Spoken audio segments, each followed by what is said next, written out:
Darmo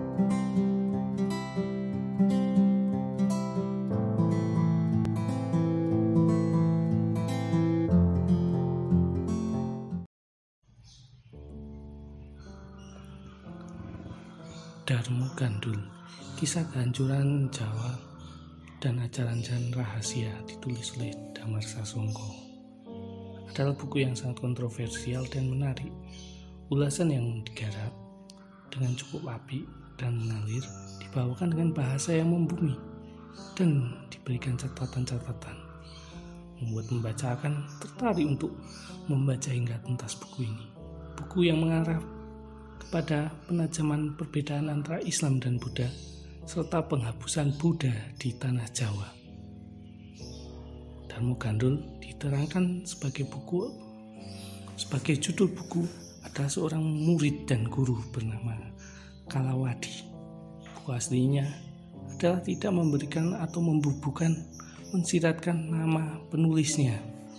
Sebetulnya sudah merupakan buku yang tergolong tidak bertanggung jawab bila ditelisik dari yang telah diulas oleh Damar Sasongko. Dalam buku ini sudah mencoba sedikit menguak siapa penulisnya, walaupun tetap tidak bisa diputuskan siapa penulisnya. Buku asli yang pernah diberangus tahun 1950-an dan 1980-an tentu sudah melewati beberapa kajian, namun memang kajian dimanapun selalu tidak independen, selalu punya keberpihakan, terutama keberpihakan terhadap penguasa saat itu. Termasuk memunculnya buku ulasan DS yang bisa seolah diterima di era keterbukaan ini. Kontroversi buku asli Darmo Gandul terletak pada keinginan penghapusan suatu agama, yaitu Buddha, yang dianut raja-raja Jawa oleh ulama Islam radikal tanda kutip yang mampu menguasai pemimpin tanda kutip bodoh atau haus kekuasaan.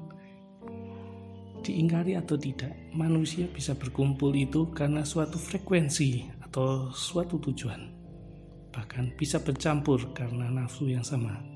Ulama Islam radikal yang diwakili Sunan Bonang atau Sunan Benang adalah ulama yang asal negara Arab yang ingin segera mengislamkan Jawa atau Majapahit saat itu. Nuansa peperangan atau amarah sangat terasa pada buku ini. Kemarahan dari si Jawa terhadap Islam. Penulis mencoba untuk membawakan dan mengkritisi penulis asli terhadap penulisan buku terbitan 1926. Serat Darmo Gandul ini ditulis asli dalam dua versi, yaitu versi prosa tahun 1900 Masehi dan versi tembang tahun 1916 Masehi, dan tidak ada perbedaan dari keduanya. Versi tembang dibagi dalam 18 pupuh sesuai jenis tembang Jawa, dan versi prosa dalam 10 pupuh. Sikap penulis asli yang dikritisi DS terlihat memiliki keterkaitan dengan misi yang akan dibawanya, yaitu memecah belah bangsa Nusantara saat itu, membangkitkan kebencian lewat ajaran agama guru. Karena memang dari dulu sejak manusia ada, keyakinan itu mudah dipersengketakan. Dan dalam penulisan buku ini syarat dengan otak-atik gadok, atau bahasa Indonesia ini adalah olah kata yang seolah benar adanya. Terbaca sekali bahwa penulis buku asli Darmo Gandul sangat dangkal pengetahuan kejawanya. Sangat dangkal juga dengan keislamannya. Terlihat dari kata-kata yang dipakai, misalkan tentang syariat yang oleh orang Jawa dalam menghafal bacaan Arab menjadi saringat, kemudian lafal diterjemahkan sebagai bacaan asli lalu diutak-atik gadok. Saringat dihubungkan dengan pikiran, kentu atau senggama yang dipisahkan kata sari atau tidur dan jengat atau kelamin laki-laki yang sedang berdiri. Utak-atik gadok seolah benar dan emosi. Mungkin di sinilah kenapa penulis asli seperti seorang pengecut. Tentulah ada misi yang ingin disampaikan oleh buku asli ini, yaitu memberikan informasi kehancuran Nusantara. Sumpah serapah yang sering muncul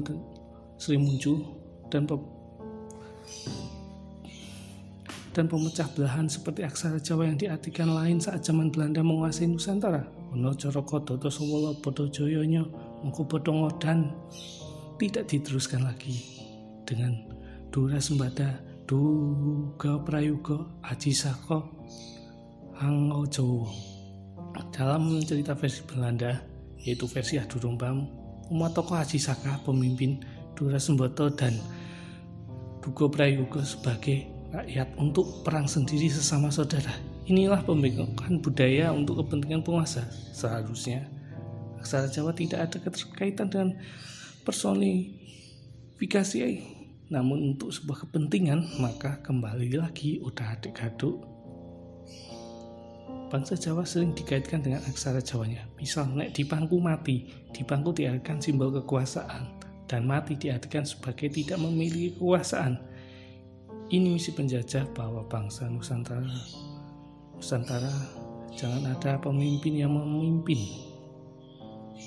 Jangan jadi pemimpin yang